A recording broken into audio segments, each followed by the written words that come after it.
Occidental California Community Radio for West Sonoma County, streaming on the World Wide Web at www.cals.fm. All right, folks. So we have a new moon coming up tomorrow. It's in Libra, sign of social justice.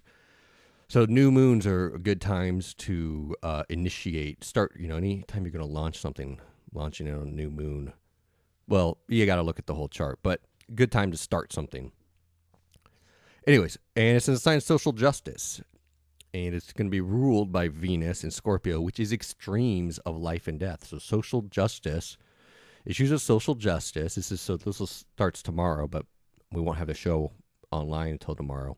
But issues of social justice involving life and death.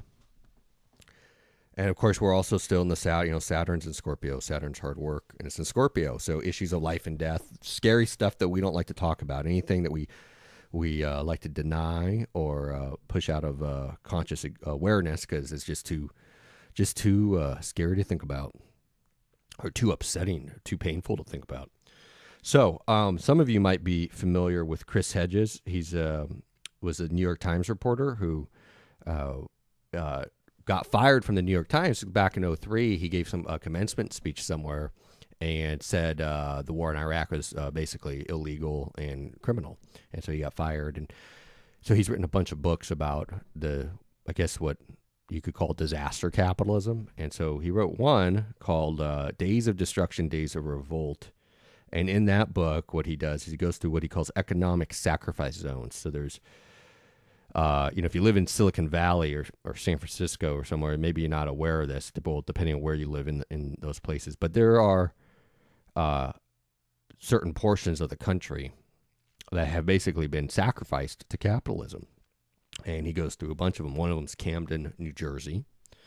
And there's another one down in Florida where it's basically just straight up slave labor is what they're using to, pick oranges and stuff like that. And another one of them is the Pine Ridge Reservation area up in the Dakotas.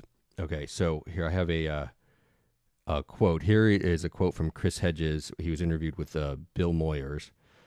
So here's what Bill Moyers asks. Okay, fit this all together for me. What does the suffering of the Native American on the Pine Ridge Reservation have to do with the unemployed coal miner in West Virginia? Have to do with the inner city African American in Camden? Have to do with the single man working for or woman working for minimum wage or less I'm going to mispronounce this, in Immokalee, Florida? What ties that all together? And I would say, by the way, what ties that all together with even folks like if somebody's just lost their house or something or is unemployed, it's just at a less intense level. There's what Chris Hedges said. Greed is greed over human life, and it's the willingness on the part of people who seek personal enrichment to destroy other human beings. That's a common thread. We, in that biblical term, we forgot our neighbors. And because we forgot our neighbors in Pine Ridge, because we forgot them in Camden, in southern West Virginia, in the produce field, these forces have now turned on us. They went first and we're next. That's a really great point. Most people who are listening to Bill Moyer, it's going to be white, middle class, upper middle class. They may not have completely made the connection between what happens on a place like Pine Ridge and their, up until now, reasonably comfortable life. So we have a guest, a friend and colleague of mine, Paula Cantu. Okay, I just have to bring up Paula, you are on the air, my friend. Hi, how are you? Yeah, so Paula is, I'm good. How are you?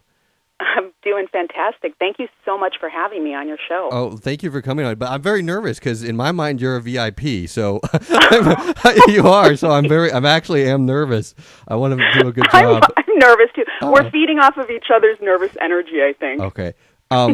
So now, because I'm trying to bring up the other thing that I'm doing is I'm now incorporating my laptop into using the show, but I'm still kind of getting the hang of it. So you'll have to bear with me. But no worries. So the Pine Ridge Indian Reservation. Now that was I used Chris Hedges and Bill Moyers because people in this area. We're in Occidental, it's about Santa Rosa is an hour north of San Francisco, and then we're about a half hour west of Santa Rosa. So it's a somewhat of a hippie-ish type area, and there's a wide range of economic folks from different economic backgrounds. Like here in Occidental, you have some folks who are doing still very well, like retired, and then you have a lot of folks who are very poor. It's an area that's a little more conscious than, say, like Silicon Valley. But they may not be aware of some of or I guess they probably are, at least intellectually aware. But I use that Bill Moyers and Chris Hedges, because people know who they are. So they're like, oh, kind of connects to who they already know. But could you explain how are you involved with the Pine Ridge Reservation, and what is going on that has turned it into an economic sacrifice zone? Well, first of all, I'd like to talk about my friend and associate, Jennifer Jessam. She did a film called Holy Man, Douglas White versus United States. And I'll just tell you the story very quickly about how I met her, and it's pretty magical. I look at, things that happen. There's no such thing as coincidence. So one day I'm working in this 6-story enclosed office building, and suddenly I hear this throat singing and drumming, and I immediately stood up from my desk. I grabbed my purse. This was at the end of the day, probably around 6:45. I grabbed my purse and I left. I went downstairs to see what was going on. We have an art house movie theater next to my work, and they were hosting DocuWeek. And Jennifer Jessam had traditional throat singers and drummers come to perform and bless the screening. So, of course, I immediately bought a ticket and watched it, and I was blown away by the story. And after the screening, I felt compelled to go up to her and talk to her. And she has such an amazing energy and light, and this woman is just, she spent 20 years on the Pine Ridge Sioux Reservation, and she knew this man, Douglas White, and knew him for many, almost 20 years she knew him, and I just felt compelled to go up to her and offer my help to her in any way, shape, or form. And she reached out to me a year later, and so I'm helping her with some things, and I'd like to share them with you and your listeners. Yeah, I took a look at the trailer for Holy Man. And of course, I also took a look at the chart so I could give an astrological angle. So could you explain to folks what is this new document? Well, it's not new. Came out about a year ago, but it's coming out again tomorrow. Which is going to be at the San Diego Film Festival. Well, but Holy Man, pardon me, sorry. Holy Man is a story of Douglas White. He's an 88-year-old Lakota Sioux medicine man. He's from Pine Ridge Indian Reservation in South Dakota. He spent 17 years in federal prison for a crime he did not commit. And during the making of this film, the filmmakers uncovered new evidence of White's innocence and brought the case back to federal court. So it's a really important film because it offers a rare glimpse into the mysterious world of the Lakota religion and their intimate connection to the land. And that goes back to the point that we were talking about, that we're all connected and we're all, why do these things affect us if it's affecting us, 1,000 miles away? Because we are connected. We're all connected. So it goes into, their intimate connection to the land, and it's a pretty provocative expose of the systematic injustice that Native Americans face, both on the reservation and in the criminal justice system. Yeah, I'm looking here. This is another thing from Bill Moyers. The region was once rich. This was just about the Pine Ridge Reservation with timber, coal, gold, and uranium, which I assume it's probably still rich, at least with uranium, or maybe not. I don't know. But I'm always curious to connect these things to when the powers that be move in. There's usually resources, and so is that why? I mean, do you know about what is that why they? For lack of a better word, the powers that be have kind of run roughshod over that area, so they could get to the. Well, I mean, basically, we're talking about a people that have, we're talking about like colonization. We're talking about people that have been, completely. I like to, the Native American is like the forgotten minority. Yeah, absolutely. That was why with the Camden thing, I think when for people who are into social justice, if you're Anglo people tend to be more aware of the African American, what's going on, like in terms of African American people, and to a lesser degree Latino people. But yeah, Native Americans are kind of like shunted even within social justice movements and groups. Native Americans Exactly. get Well, exactly. I shunted mean, to the take a look back. at the American Indian movement. Yeah. How it was, how it was systematically targeted by the United States government and by the FBI, and then there's Leonard Peltier, who is a classic example of a Native American spiritual leader that has been incarcerated for many, many decades and will most likely die in prison, just like Douglas White did. So, what I'd like to get into, though, is I'd like to talk about. Well, first of all, I'd like to tell you that that Holy Man is being shown at the San Diego Film Festival, and it's going to be showing on October 5th at 2:30 p.m. So if anybody's listening and they want to go check it out, they can go to sdfilmfest.com and get tickets there. And if you want to learn more about Holy Man, you can go to holymanfilm.com as well. Yeah, there may not be too many. I mean, it's possible there's people streaming who are in or will be around the San Diego area. But for folks who can't make it to San Diego, will it be available on DVD? Oh, yes, yeah. Definitely. And that's where you go to holymanfilm.com. And that, we're constantly updating on what the status is and how you can get a copy. And, we're planning on, showing it at different venues. So definitely you can go to holymanfilm.com and get updates and information on it. Yeah, I did the chart for the film, and Sun-Moon combination is Virgo, Sun, Taurus, Moon, which is a lot of times found in people who get involved in art. Mm-hmm. And when I first saw that, I thought, well, this is kind of interesting. It's a documentary, but it looks like an art project, albeit an art project with a Venus-Saturn conjunction in Libra, social justice. So I thought an art project relating to social justice. And it made a little more sense, but I was like, I usually wouldn't think of a documentary as being a Virgo, Sun, Taurus, Moon. But then I went and read some reviews of the documentary, mm-hmm. and it said basically that the film is almost like art itself. Oh, well, let me tell you a little bit about Jennifer Jessam. She has a fine arts degree. She's an first and foremost, she's a dancer and an artist. I mean, this woman has such an amazing eye. She has a beautiful, she tells this beautiful, it's like beautiful cruelty, this story. But the way she is able to splay it out on film is amazing. So she is first and foremost, Jennifer is an artist. So everything she does has such an artistic eye, and it's just a beauty to watch. Yeah, it's definitely reflected in the chart. The other thing I looked at is the nodal axis. So I know you're not totally as – I don't want to throw too much astrology out there, but just for folks who are curious. Oh, no, I love it.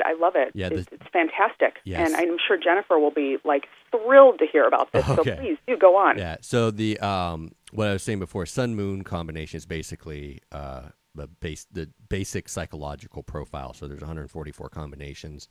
Each one's got its own psychology. So Virgo, Sun, Taurus, Moon is really essentially I always think of somebody who would major in art history or something like that. And then, mm-hmm. Go on. And then there's Venus is love, Saturn is hard work.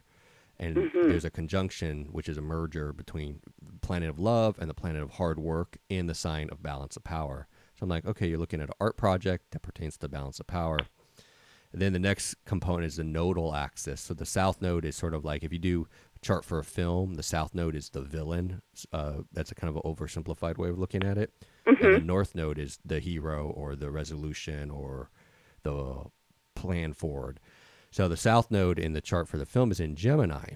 Okay, now there's all sorts of wonderful things about Gemini, but when you're looking at the south node, you assume the more negative sort of interpretations mm-hmm. or more pessimistic. And so when it's in Gemini, you're looking at duplicity or lies. And the north node is in Sag, so it's Sag is the north node's the hero or the resolution or the path forward or whatever. And the whether it's in my life or your life, in our own north nodes in a film, it's for the film itself.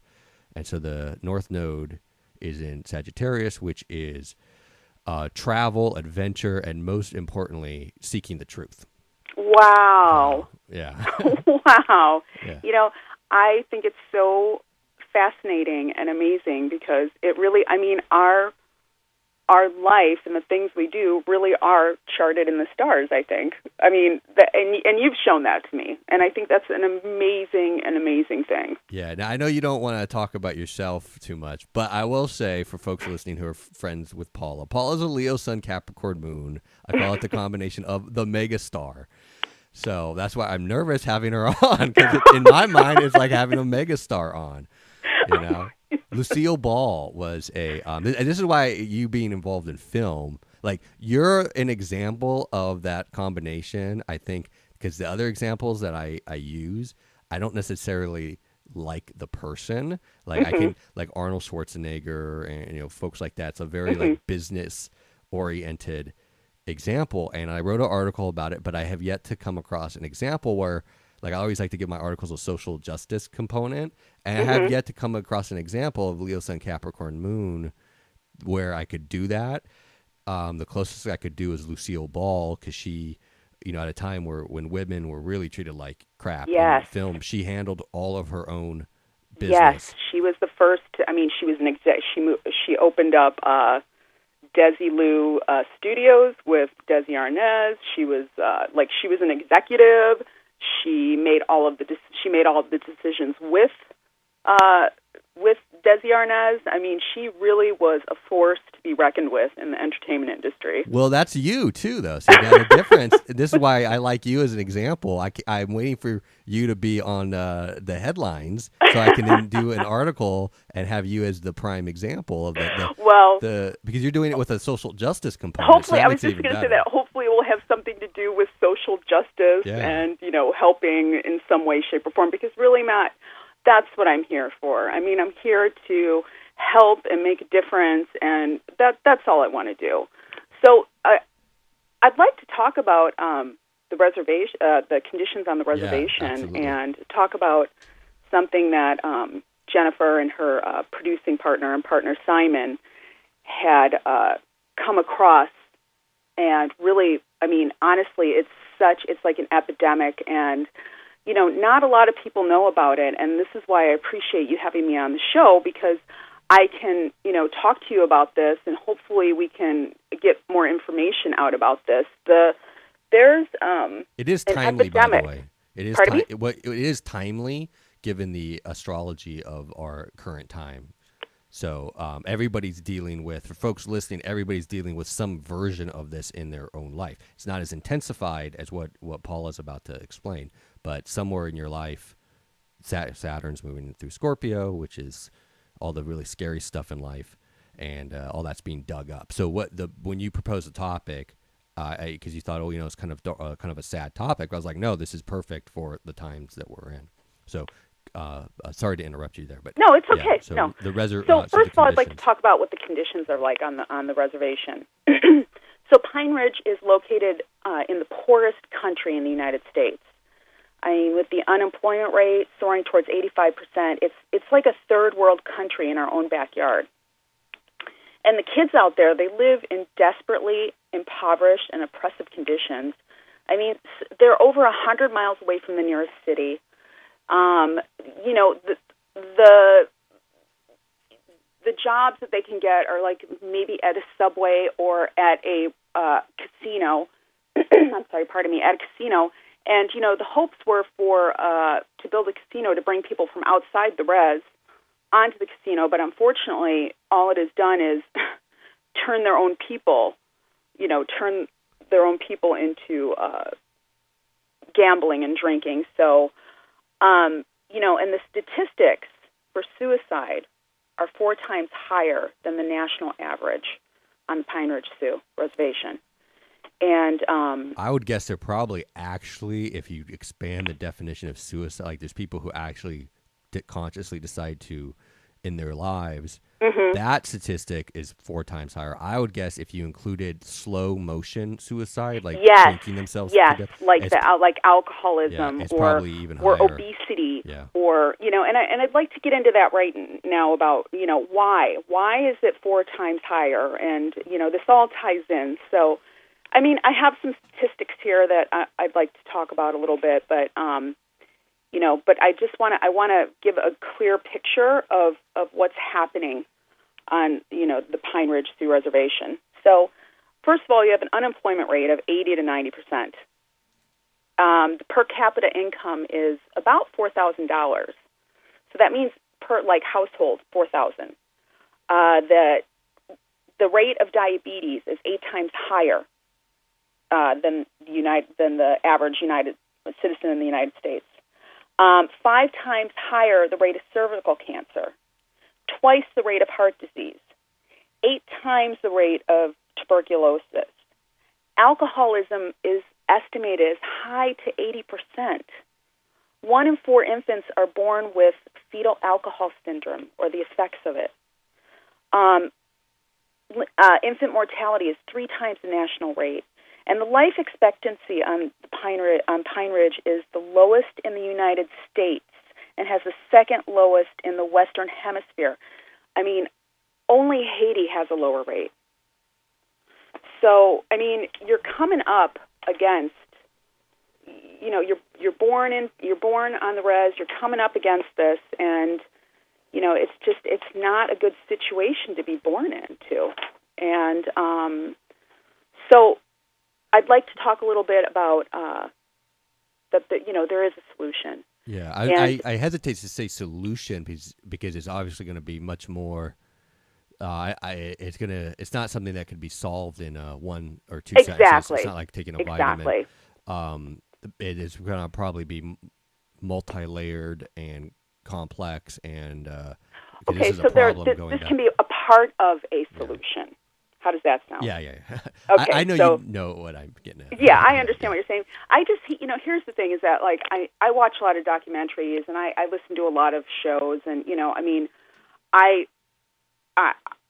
always like to say, hey, this is what you can do about it, or this is what somebody's doing about it, because it just, all of this kind of negativity and darkness, you have to shine a light on it. Yeah, we need some type of path forward, even if it's just even if we know it's a path with a very long journey forward. We want to know, once we have found out how bad the situation is, whether it's GMOs or something like this. Oh my goodness. Which to me are not That's a whole other subject. Although they're not totally disconnected. I mean, the forces at work that of colonization. Oh, by the way, side note, yeah.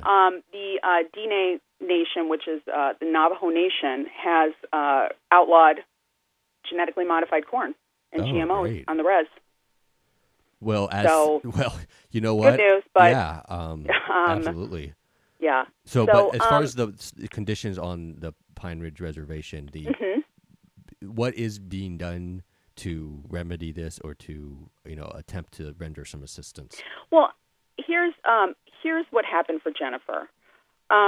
She and her partner Simon, through their travels, to the Pine Ridge Indian Reservation over the last 20 years, they have witnessed firsthand the devastating effects of poverty and oppression, that the Lakota people live in.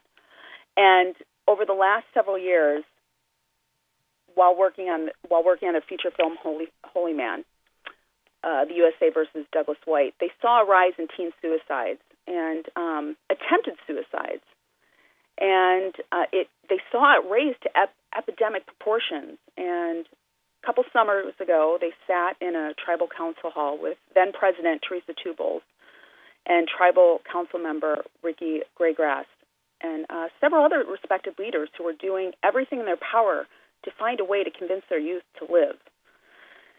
So as Jennifer and her producing partner Simon sat in that meeting, a call came in, and a group rushed out the door to the home of a 12-year-old girl who had just taken her life. And, it hits hard. It hit hard that people, for Jennifer, it hit hard that people in mainstream America have no way of understanding what these kids experience. I mean, even if you grew up in a financially challenged circumstance, you knew that if you worked hard enough, you could get an education or get a job. But really, on the reservation, that's not the reality for the reservation youth. What you just said, this is really key, particularly for folks who live in California. Now, I haven't traveled very much, but the little traveling that I have done to other parts of the country, one of the things that struck me was that in California, we have the junior college system, which is, until recently, now with budget cuts and austerity and all this stuff, but up until recently, pretty much every family, even if you were poor, had at least one family member, maybe not in the immediate family, but maybe in the extended family, who was able to go to it took 4 years to get through the JC, then it took 4 years to get through a state school. Exactly. Somebody in your extended family who managed to leverage the JC system and other things like that we have in California. So there was at least some hope, even in really bad conditions. Exactly. That's not the case in a lot of other parts of the country. There's nobody in the extended family or the extended family of the extended family who may have made it out. And there is no aren't JC any system. Role models. There aren't any, infrastructure. I mean, when you're dealing, and I'll go back to, when you're dealing with alcoholism rate as high as 80%, what that means is everybody that's around, that means that, this is the worst case scenario. 8 out of 10 people around you are alcoholics. Right, and even the 20%, I learned this from the legal world, where something like 30% are alcoholics of attorneys. And I always say, well, that means that 60% are either currently alcoholics or they're recovering. They were alcoholics. Or they're about to become them. So if it's the number's 80%, what that really means is it's effectively 95, where you've got folks who are in recovery, going into or out of recovery of some sort. But it's not like you've got 80%. It's like those numbers are always, it's as horrible as they sound, they're always a little bit worse than they actually sound. But exactly. So they're not. They aren't even there's no chance. They're not allowed the same dreams and hopes and aspirations as other American kids. So, this is where Jennifer and her partner Simon, they were like, we have to do something. So they created the Mitakupi Foundation, and it's an amazing foundation. And so Jennifer spearheaded this foundation, and she's working with community leaders, as well as filmmakers, producers, artists, educators, healthcare workers, and longtime friends of the Lakota. And she's using everybody's skills and talent to address this problem of teenage suicide on the Pine Ridge Sioux Reservation. And a little bit about the foundation and where Mitakupi comes from. The word Mitakupi is Lakota for my people, and it symbolizes the Lakota philosophy that we're all related, all of creation is sacred, and all our children are of one creator, which goes back to your point in the beginning that Chris Hedges brought up about how we're all affected, we're all connected. So by being connected, we're all affected. So yeah, it's like different organs in the body, or different parts of the body. One, even if somebody's heart is in great shape, but their lungs are failing, which usually one would affect the other. But it's like, even if there's the toe is going to be affected by what's going on in the shoulder through the way the kinetic chain works in the body. And I think something similar is true in society, where there's essentially not a kinetic chain like in the body, but there's ecological chain, financial chain. And so even folks who are doing reasonably well, they're being affected by it. They just haven't, they're just still able to deny it out of existence. Exactly. But as our society it goes through this slow motion, transition process, I say that if I want to be optimistic, or implosion process if I'm in a pessimistic mood. But as we go through this, the water is rising, and more people who previously were not affected by these forces are becoming affected.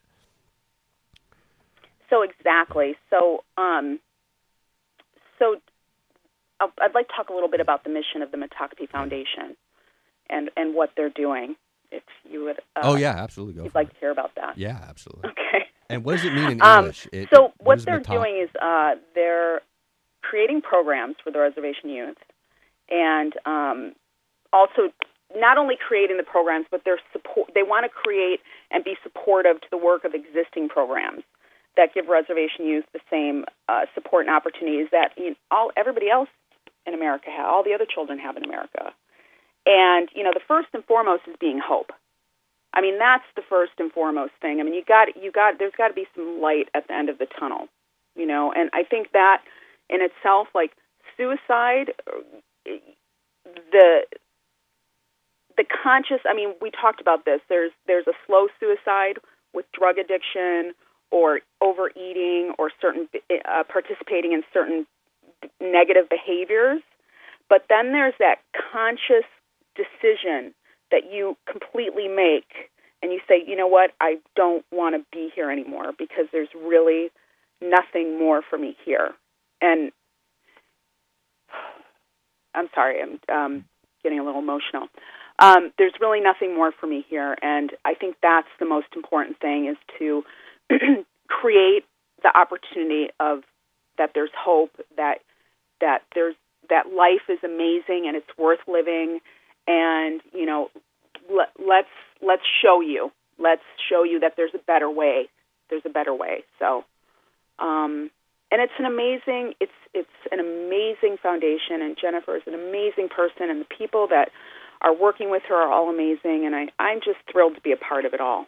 And I'm just thrilled that you had me on to talk about this. I'm thrilled that you, as depressing as the topic is, it's like I said earlier, it's timely given the astrological, there's certain long-term astrological transits that are going on, and this is the exact type of things that we're supposed to be digging into. So, what if people want to find out more about the foundation? Sure. How do they go about doing it?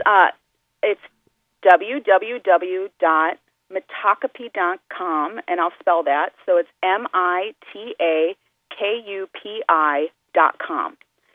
And you can go to the website and click around and, get more information. If you want to make a donation, you can make a donation. If you just want to find out more about it, or if you want to find out what you can do, it's a great way to kind of start the conversation about what's going on in our own backyard in the United States. Now, you have a poem. I do. Yeah. I do. I wrote a poem about this subject, and it's about... Is this your debut on the radio with the poem? Pardon me? Is this your radio debut doing the poem? I think so, because I just had my spoken word debut a couple days ago, so this must be I saw the video. You sounded great. Thank you. Thank you so much. I was nervous, though. Yeah. So now I'm really nervous because I'm going to read my poetry. Okay. So it's called Suicide on the Sioux, and I wrote it about, Jennifer was telling me about this little girl, and, the one that she talks about, the one that I talked about earlier. And so I just imagined the condition that I don't know anything about this girl, but I kind of know what goes on the reservation, and I just kind of imagine the conditions and what happens. So it's called Suicide on the Sioux. Mixed messages. We want your skin color in bottled tans, but keep your black hair and dark eyes to yourself. 2 teenagers commit suicide on the Pine Ridge Res, and everyone pays attention. They are celebrated, and people finally care. The little girl takes note. Born in poverty amongst relics, internal neon sign that flickers, no Indians or dogs allowed. She feels less than, no chance, and sleeping with 6, and she makes 7. No grandmother to show her traditional ways or to spoil her with cookies. Mama drinks, and the little girl's uncle falls into his prey nocturnal. The little girl dreams she's a porcupine, and when her uncle night falls, he is impaled on her quills and withers. The little girl knows her greatest day will be when she's dead, and it's never a good day to die when you're a 12-year-old little girl committing suicide on the Sioux. Okay. Well, thank you for being on, and thank you for having me. Yeah. Now, just to, like I said, for folks listening, astrologically, with Saturn, planet of hard work, karma, long bear, digging deep, digging in, I should say. And it's in Scorpio, which is a sign of sex, death, and all other, all matters of psychological intensity. And I think your poem definitely, it's definitely a poem for the Saturn and Scorpio years. Wow. Yeah. Yeah, it's all. I mean, if you look at what's going on in the news, whether it's the NSA surveillance, the GMOs, all this stuff, Saturn moved into Scorpio about a year ago, and so this is now all. You can look at the news to get a feel for the theme of Saturn and Scorpio. So dealing with things like suicide or child abuse. Child abuse might be a little more Saturn and Cancer, but point is these are all the themes of Saturn and Scorpio. So, wow. Yeah. So for folks, if they want to find out more about you, how would they get in contact with you? Well, I guess I'd like to keep for now. Can Yeah. I keep it focused on Sure. The Mitakupi Foundation? Sure, absolutely. So give the website and then also the how people can get the film when it's out on DVD. Oh, Which, yeah, by that's the way, at holymanfilm.com. and it's narrated by Martin Sheen. Yes, Yeah. yes, very important. Yes, amazing actor, amazing ally. He's definitely an advocate for Native American for the Native Americans, and an amazing human being. Yeah, all over. He's a double Leo. He's a Leo like you, but here's what happens when you have the sun and the moon in the same sign. It will it could kick over to the opposite sign. It's like a compensation pattern. There's so much energy in one sign that it kicks over to the opposite sign. So double Leo means he expresses as an Aquarius. Well, what's the best expression of Aquarius? Well, Aquarius, it's a sign that can take the 30. It's a humanitarian of the zodiac. And so the reason it's the humanitarian is it's basically can take the 30,000-foot view of things. So it can see, it's just like if you're up in space and you look down on the planet, you can see that everybody is interconnected. And people who go up into space and come back down, they always say, wow, if everybody could have this experience, all the wars and the racism and all the BS would stop. And so a double Leo like him is expressing as an Aquarius, and I think narrating a film like this, and I'm assuming he either did it for free or basically for nothing, for next to nothing. I don't have the budget in front of me, but definitely. Let me put it this way: he definitely took time out of his schedule and definitely was very generous of his time. I wish he was the president, not just on TV, the actual president. I think we'd be at least the one step in the right direction. Definitely. Yeah.